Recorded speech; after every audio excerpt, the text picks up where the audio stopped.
மோடியின் ஆட்சி இளைஞர்கள், பெண்கள், விவசாயிகளுக்கு எதிரானது என விருதுநகர் எம்பி மாணிக்கம் தாகூர் தெரிவித்துள்ளார். மதுரையில் செய்தியாளர்களிடம் அவர் அளித்த பேட்டியை மகா மேடை பகுதியில் பார்ப்போம்.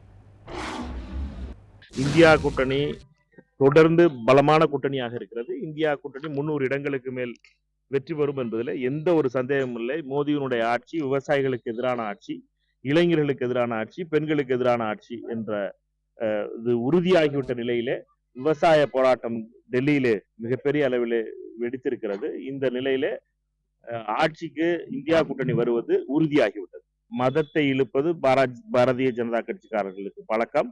அவர்களுக்கு RSS பயிற்சி கொடுக்கிறது. அதனுடைய அடிப்படையிலே அனைத்திலும் மதத்தை இழுப்பதும், யாரெல்லாம் போராடுகிறார்களோ அவர்களை பாஜக காரர்களுடைய பணியாக இருக்கிறது.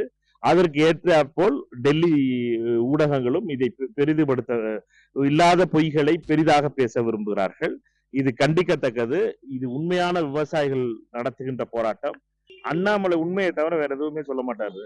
நம்மளுக்கு தெரிஞ்ச விஷயம் தான். அண்ணாமலை சொல்றது எல்லாமே முழு பொய்.